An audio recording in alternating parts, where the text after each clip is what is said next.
फिर दोबारा स्वागत है प्रोग्राम सच्चो सच विच। डॉक्टर साहब साडा अगला मैसेज लंडन यूके तो सरदार परशोत्तम सिंह बराड़ जी का है। इन्हां दा कहना है कि प्रोग्राम सच्चो सच साडी रूह की खुराक बन गया है। गुरु तुहानूं हमेशा चढ़दी कला विच रखे। इन्हां ने बेनती की है कि असी प्रोफैसर हरविंदर सिंह महबूब की छोटी जही नज़म तू आवी कलगियां वालिया कोई देस ना साडा दर्शकों नाल सांझी करो। सर परशोत्तम सिंह बराड़ जी का बहुत बहुत धन्यवाद, उन्होंने सानू लिखे जी। और मैं चाहता भी सी पहले दिनों खास तौर पर उन्होंने जी शहीदी साके नाल जुड़ियां नज़मां ने वो साझियां करनियां, पर उन्होंने हुण साडे तो मंग की है। सो एक छोटी नज़म है जी, ये स्पीड भी है जी कौम दी ते गुरु कलगी धर वल जिहड़ी है वो आज़जी दे नाल कीती बेनती भी है। साडे हरिंदर सिंह महबूब, हरविंदर नहीं उन्होंने ना सर हरिंदर सिंह महबूब जी साडे बड़े जिहड़े ने दरवेश फिलासफर ने, कवि ने जी। सो ये उन्हों दी नज़म है, तू आवी कलगी वालिया कोई देश ना साडा जी, सुपना पुरी आनंद दा बेनूर दुराडा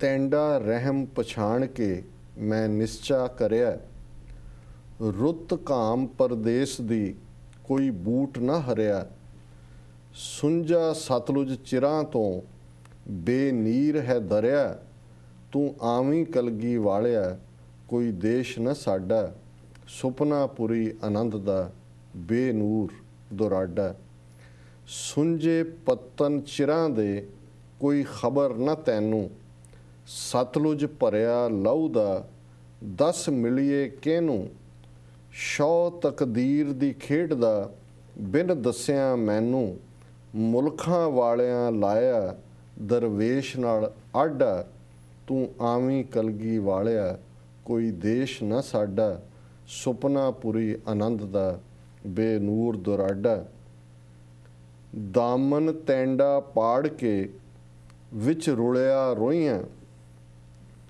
जिंदा लख निमाणियां तक सरसा रोइयां टुट्टी अर्ज मुरीद दी सुन हंबी मोइयां जोबन पिया मुकाम दा सिर झुलदा जादा जोबन पिया मुकाम दा सिर झुलदा जाडा तू आवी कलगी वालिया कोई देश न साडा सुपना पुरी आनंद दा बेनूर दुराडा जी। इस नज़म च उन्होंने बहुत पावरफुल सिंबोलिज्म इस्तेमाल किया जी। सतलुज पंजाब का वो दरिया जिस सतलुज के पानी चों अमृत तैयार करने वेले जिस सतलुज का पानी जल जिहड़ा बाटे विच पाया गया जी।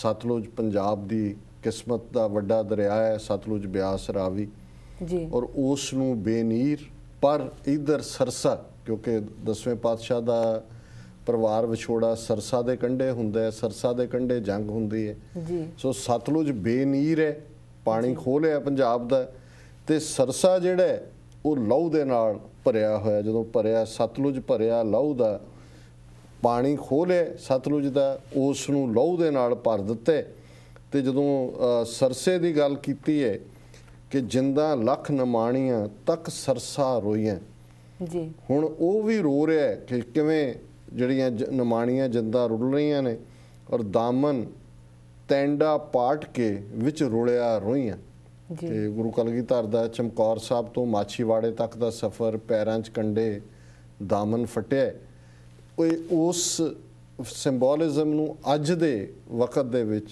कि अज साडा ये हाल है कि साडा तुहाडा दामन खालसा तुहाडा अज रूहियां दे विच रुल रहा है और टुट्टी अर्ज मुरीद दी कि अपने आप नूं बिल्कुल उस आज़ी दे नाल वो बेनती करते हैं कि तू आवी कलगी वालिया कोई देश न साडा सुपना पुरी आनंद दा बेनूर दुराडा आनंद दी पुरी जिथे कि वो सारे इंसानी सभ्यता दे जलवे ने जी।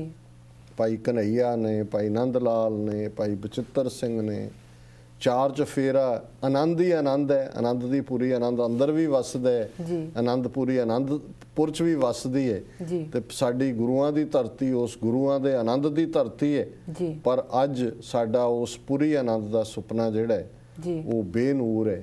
ਔਰ ਇਸ ਦੇ ਨਾਲ ਮੈਂ ਜਿਹੜੀ ਇੱਕ ਉਹਨਾਂ ਦੀ ਨਜ਼ਮ ਦਾ ਹਿੱਸਾ ਜਿਹੜਾ ਮੈਂ ਅਕਸਰ ਆਪਣੀਆਂ ਸਪੀਚਿਸ ਦੇ ਵਿੱਚ 1990 ਤੋਂ ਦੁਹਰਾਉਂਦਾ ਰਿਹਾ ਜੀ, ਕਿਉਂਕਿ ਉਹ ਸਾਡੀ ਦਾਸਤਾਨ ਨੂੰ ਇਸ ਗੱਲ ਦੇ ਨਾਲ ਜੋੜ ਕੇ ਜੇ ਅਸੀਂ ਦੇਖਦੇ ਹਾਂ ਜੀ ਤੇ ਇਹ ਵੀ ਸਰ ਹਰਿੰਦਰ ਸਿੰਘ ਮਹਿਬੂਬ ਦਾ ਹੈ ਜੋ ਕਹਿੰਦੇ ਨੇ ਕਿ ਬੇਪਤ ਹੋਈਆਂ ਕੌਮਾਂ ਦੇ ਘਰ ਦੂਰ ਫਰੇਬੀ ਧਰ ਤੇ ਬਦ ਨਸੀਬ ਪੈਰਾਂ ਦੇ ਹੇਠਾਂ ਖਾਕ ਵਿਸ਼ੈਲੀ ਗਰਕੇ ਮੂੰਹ ਜ਼ੋਰ ਸਮਾਂ ਨਾ ਕੌਮੇ ਮੇਟ ਸਕੇਗਾ ਤੈਨੂੰ ਆਪਣੀ ਪੱਤ ਪਛਾਣ ਲਵੇਂ ਜੇ ਲੜ ਮਾਹੀ ਦਾ ਫੜਕੇ। ਜੀ ਕਲਗੀ ਵਾਲੇ ਨੂੰ ਅਸੀਂ ਆਜ਼ੀ ਨਾਲ ਬੇਨਤੀ ਕਰਦੇ ਹਾਂ ਪਰ ਜੇ ਅਸੀਂ ਲੜ ਮਾਹੀ ਦਾ ਨਹੀਂ ਫੜਾਂਗੇ ਜੀ ਕਲਗੀ ਵਾਲੇ ਦਾ ਲੜ ਘੁੱਟ ਕੇ ਨਹੀਂ ਫੜਾਂਗੇ ਜੀ ਤੇ ਫਿਰ ਬੇਪਤ ਹੋਵਾਂਗੇ ਜੀ। ਕਿਉਂਕਿ ਇਹ ਸਾਡੀ ਬੇਪਤ ਹੋ ਰਹੀ ਕੌਮ ਉਸ ਫਰੇਬੀ ਧਰਤੀ ਤੇ ਖੜੀ ਹੈ, ਉਸ ਬ੍ਰਾਹਮਣਵਾਦ ਦੇ ਫਰੇਬ ਦੇ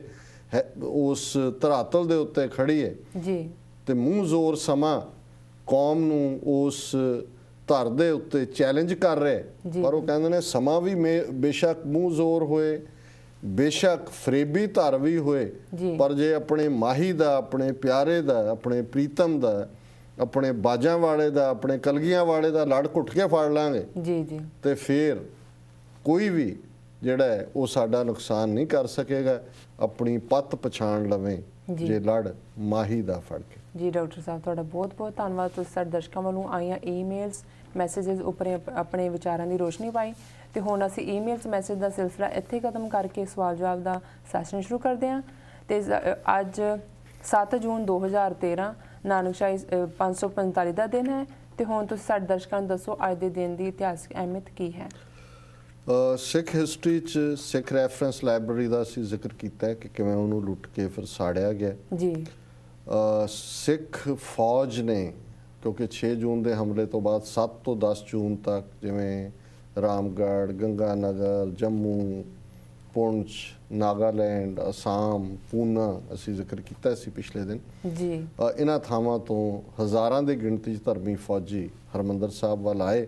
ਜੀ ਸਾਡਾ ਉਹਨਾਂ ਧਰਮੀ ਫੌਜੀਆਂ ਦੀ ਕੁਰਬਾਨੀ ਨੂੰ ਕੇਸਰੀ ਪ੍ਰਣਾਮ ਹੈ। ਜੀ ਜੀ ਵਰਲਡ ਹਿਸਟਰੀ ਦੇ ਹਵਾਲੇ ਨਾਲ ਪਹਿਲੀ ਕਰੂਸੇਡ ਜਿਹੜੀ ਜੈਰੂਸ਼ਲਮ 'ਚ 1099 'ਚ ਪਹੁੰਚੀ ਜੀ ਯੂਰਪ 'ਚੋਂ, ਜਿਨ੍ਹਾਂ ਨੇ ਯਹੂਦੀਆਂ ਔਰ ਮੁਸਲਮਾਨਾਂ ਦੇ ਖਿਲਾਫ ਬਹੁਤ ਜ਼ੁਲਮ ਕੀਤੇ। ਜੀ 1494 'ਚ ਸਪੇਨ ਤੇ ਪੁਰਤਗਾਲ, ਦੱਖਣੀ ਅਮਰੀਕਾ ਦੇ ਜਿੰਨੇ ਦੇਸ਼ ਨੇ ਇਹਨਾਂ ਨੂੰ ਇਹ ਦੋਨਾਂ ਨੇ ਜਿਹੜਾ ਕੋਲੋਨਾਈਜ਼ ਕੀਤਾ ਸੀ, ਆਪਸ ਦੇ ਵਿੱਚ ਵੰਡ ਲਿਆ। ਜੀ ਅਮਰੀਕਾ ਦਾ 1775 ਤੱਕ ਜਿਹੜਾ ਨਾਂ ਸੀ ਯੂਨਾਈਟਿਡ ਕਾਲੋਨੀਜ਼ ਸੀ। ਸੋ 1775 ਦੇ ਵਿੱਚ ਇਹਦਾ ਨਾਂ ਯੂਨਾਈਟਿਡ ਸਟੇਟਸ ਆਫ ਅਮਰੀਕਾ ਰੱਖਿਆ ਗਿਆ। ਜੀ 1929 ਦੇ ਵਿੱਚ ਵੈਟੀਕਨ ਜਿਹੜਾ ਕਿ ਪੋਪ ਦਾ ਹੈੱਡਕੁਆਰਟਰ ਹੈ, ਇਹਨੂੰ ਇੱਕ ਸੋਵਰਨ ਬਾਦਸ਼ਾਹਤ ਵਾਲਾ ਦੇਸ਼ ਮੰਨਿਆ ਗਿਆ। ਸਮਝੌਤਾ ਮੁਸੋਲਿਨੀ ਦੇ ਨਾਲ ਹੋਇਆ, ਇਟਲੀ ਦੀ ਗਵਰਨਮੈਂਟ ਦੇ ਨਾਲ। ਜੀ 1946 ਦੇ ਵਿੱਚ ਅਮਰੀਕਨ ਸੁਪਰੀਮ ਕੋਰਟ ਨੇ ਇਹ ਕਿਹਾ ਕਿ ਸਟੇਟਾਂ ਦੇ ਵਿੱਚ ਅਲੱਗ-ਅਲੱਗ ਕਾਨੂੰਨ ਇੱਕ ਦੂਜੇ ਦੇ ਨਾਲ ਡਿਸਕ੍ਰਿਮੀਨੇਟ ਨਹੀਂ ਕਰ ਸਕਦੇ, ਵਿਤਕਰਾ ਨਹੀਂ ਕਰ ਸਕਦੇ। ਜੀ 1948 ਚ ਕਾਮਰੇਡਾਂ ਨੇ, ਕਮਿਊਨਿਸਟਾਂ ਨੇ, ਸੋਵੀਅਤ ਯੂਨੀਅਨ ਨੇ ਚੈਕੋਸਲੋਵਾਕੀਆ ਦੇ ਉੱਤੇ ਆਪਣਾ ਪੂਰਾ ਧਾਵਾ ਬੋਲਿਆ। ਜੀ ਡਾਕਟਰ ਸਾਹਿਬ ਤੁਹਾਡਾ ਬਹੁਤ ਬਹੁਤ ਧੰਨਵਾਦ ਸਾਡੇ ਦਰਸ਼ਕਾਂ ਨੂੰ ਅੱਜ ਦੇ ਦਿਨ ਦੀ ਅਹਿਮੀਅਤ ਦੱਸੀ। ਤੇ ਹੁਣ ਸਾਡਾ ਪਹਿਲਾ ਸਵਾਲ ਹੈ 7 ਜੂਨ 84 ਦੇ ਦਿਨ ਸਿੱਖ ਰੈਫਰੈਂਸ ਲਾਇਬ੍ਰੇਰੀ ਨੂੰ ਲੁੱਟ ਕੇ ਸਾੜਿਆ ਗਿਆ, ਪਰ ਸ਼੍ਰੋਮਣੀ ਕਮੇਟੀ ਕਹਿੰਦੀ ਹੈ ਕਿ ਉਹਨਾਂ ਨੇ ਬਹੁਤ ਸਾਰੀਆਂ ਪੁਸਤਕਾਂ ਹਾਸਲ ਕਰ ਲਈਆਂ ਹਨ। ਸਾਬਕਾ ਜਥੇਦਾਰ ਅਕਾਲ ਤਖਤ ਸਾਹਿਬ ਜਥੇਦਾਰ ਜੋਗਿੰਦਰ ਸਿੰਘ ਵੇਦਾਂਤੀ ਜੀ ਨੇ TV 84 ਤੇ ਦਿੱਤੇ ਇੱਕ ਇੰਟਰਵਿਊ ਵਿੱਚ ਕਿਹਾ ਹੈ ਕਿ ਇਹ ਬਿਲਕੁਲ ਝੂਠ ਹੈ। ਡਾਕਟਰ ਸਾਹਿਬ ਸੱਚ ਕੀ ਹੈ? ਦੇਖੋ, ਮੈਂ ਬਿਲਕੁਲ ਸਹਿਮਤ ਹਾਂ ਜਥੇਦਾਰ ਵੇਦਾਂਤੀ ਜੀ ਦੇ ਜੋ ਉਹਨਾਂ ਨੇ ਕਿਹਾ। ਬੇਸ਼ੱਕ ਉਹਨਾਂ ਦੇ ਜਥੇਦਾਰੀ ਦੇ ਦੌਰਾਨ ਵੀ ਕੁਝ ਐਸੀਆਂ ਗੱਲਾਂ ਨੇ ਜਿਨ੍ਹਾਂ ਨਾਲ ਅਸੀਂ ਸਹਿਮਤ ਨਹੀਂ ਹਾਂ। ਜੀ ਅਸੀਂ ਉਹਨਾਂ ਬਾਰੇ ਲਿਖਦੇ ਵੀ ਰਹੇ ਹਾਂ, ਕਹਿੰਦੇ ਵੀ ਰਹੇ ਹਾਂ, ਪਰ 2-3 ਕੰਮ ਉਹਨਾਂ ਨੇ ਬੜੇ ਪੁਖਤਾ ਕੀਤੇ।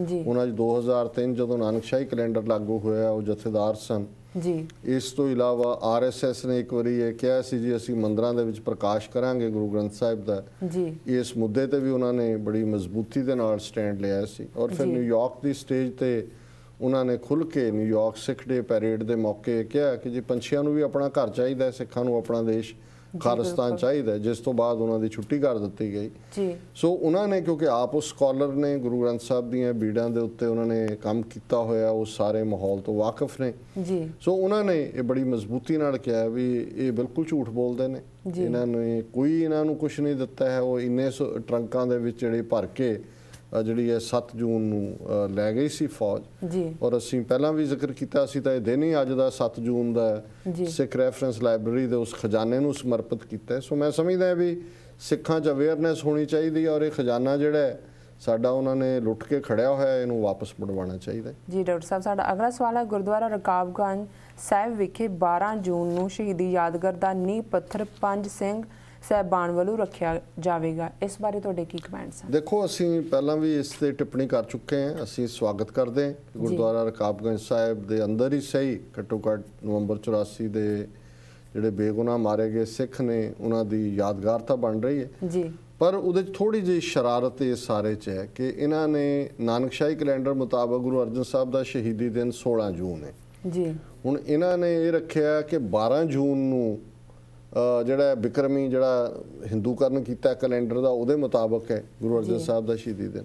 ਸੋ ਇਹ ਪਹਿਲਾਂ ਜਿਹੜਾ ਉਹ ਨੀਂਹ ਪੱਥਰ ਰਖਾਣਗੇ, ਫਿਰ ਉਹਨਾਂ ਜਥੇਦਾਰਾਂ ਨੂੰ ਜਿਹੜਾ ਹੈ ਉਹ 12 ਜੂਨ ਦੇ ਸਮਾਗਮ 'ਚ ਤਾਂ ਕਿ ਕਹਿਣਗੇ ਜੀ ਸਾਰਿਆਂ ਨੇ ਮੰਨ ਲਿਆ ਜੀ। ਸੋ ਜਥੇਦਾਰ ਬਲਵੰਤ ਸਿੰਘ ਨੰਦਗੜ੍ਹ ਉਹਨਾਂ ਨੂੰ ਵੀ ਇਹਨਾਂ ਨੇ ਇਨਵਾਈਟ ਕੀਤਾ ਕਿ ਜੀ ਆਓ ਸ਼ਹੀਦੀ ਯਾਦਗਾਰ ਜੀ। ਉਹਨਾਂ ਨੇ ਕਿਹਾ ਤੁਸੀਂ ਇਹ ਸ਼ਰਾਰਤ ਨਾ ਕਰੋ ਕਿ ਵੀ ਮੈਨੂੰ ਤੁਸੀਂ ਇਸ ਬਹਾਨੇ ਸੱਦ ਕੇ ਤੇ 12 ਜੂਨ ਵਾਲਾ ਜਿਹੜਾ ਹਿੰਦੂਕਰਨ ਕੀਤਾ ਕੈਲੰਡਰ ਹੈ ਉਹਦੇ ਤੇ ਮੇਰੀ ਮੋਹਰ ਲਵਾਉਣਾ ਚਾਹੁੰਦੇ ਹੋ, ਵੀ ਇਹ ਐਕਸੈਪਟੇਬਲ ਨਹੀਂ ਜੀ। ਸੋ ਉਸ ਤੋਂ ਬਾਅਦ ਫਿਰ ਉਹਨਾਂ ਨੂੰ ਪਰਸੂਏਡ ਕੀਤਾ ਉਹਨਾਂ ਦੇ ਨੇ ਕਿ ਵੀ ਨਹੀਂ ਚਲੋ ਯਾਦਗਾਰ ਹੋਣਾ ਤਾਂ ਇੱਕ ਚੰਗੀ ਗੱਲ ਹੈ, ਤੁਸੀਂ ਯਾਦਗਾਰ ਵਾਲੇ 'ਚ ਸ਼ਾਮਲ ਹੋ, ਦੂਸਰੇ ਸਮਾਗਮ 'ਚ ਨਹੀਂ। ਔਰ ਇਹ ਉਹਨਾਂ ਨੇ ਕਿਹਾ ਜੀ ਠੀਕ ਹੈ ਯਾਦਗਾਰ 'ਚ ਬਾਕੀ ਸਿੰਘ ਸਾਹਿਬਾਨ ਆ ਰਹੇ ਨੇ, ਮੈਂ ਵੀ ਆਵਾਂਗਾ, ਪਰ ਮੈਂ ਤੁਹਾਡੇ ਉਹ ਜਿਹੜਾ 12 ਜੂਨ ਤੁਸੀਂ ਨਾਨਕਸ਼ਾਹੀ ਕੈਲੰਡਰ ਦਾ ਜਿਹੜਾ ਭੋਗ ਪਾਇਆ ਹੋਇਆ ਸੋਧਣਾ, ਉਹ ਕਹਿੰਦਾ ਜੀ ਇਹ ਤਾਂ ਖਾਲਸਾ ਹੀ ਬੋਲਿਆ ਕਿ ਸੋਧ ਦਿੱਤਾ ਕਿਸੇ ਨੂੰ, ਤੁਸੀਂ ਵਾਕਈ ਸੋਧ ਕੇ ਉਹਦਾ ਹਿੰਦੂਕਰਨ ਕਰ ਦਿੱਤਾ ਜੀ ਡਾਕਟਰ ਸਾਹਿਬ। ਸੋ ਅਸੀਂ ਸ਼ਲਾਘਾ ਕਰਦੇ ਹਾਂ ਜਥੇਦਾਰ ਸਾਹਿਬ ਦੀ ਤੇ ਯਾਦਗਾਰ ਬਣਨਾ ਚੰਗੀ ਗੱਲ ਹੈ, ਪਰ ਇਹ ਸ਼ਰਾਰਤ ਨਾ ਕਰਦੇ, ਕੋਈ ਹੋਰ ਦਿਨ ਮਿਥ ਲੈਂਦੇ ਤਾਂ ਜ਼ਿਆਦਾ ਚੰਗੀ ਗੱਲ ਹੁੰਦੀ ਜੀ। ਡਾਕਟਰ ਸਾਹਿਬ, ਇੱਥੇ ਲੈਣਾ ਇੱਕ ਛੋਟਾ ਜਿਹਾ ਬ੍ਰੇਕ। ਵੀਅਰਸ, ਤੁਸੀਂ ਸਾਡੇ ਨਾਲ ਇਸ ਤਰ੍ਹਾਂ ਹੀ ਜੁੜੇ ਰਹੋ, ਮਿਲਦੇ ਹਾਂ ਇੱਕ ਛੋਟੇ ਜਿਹੇ ਬ੍ਰੇਕ ਤੋਂ ਬਾਅਦ।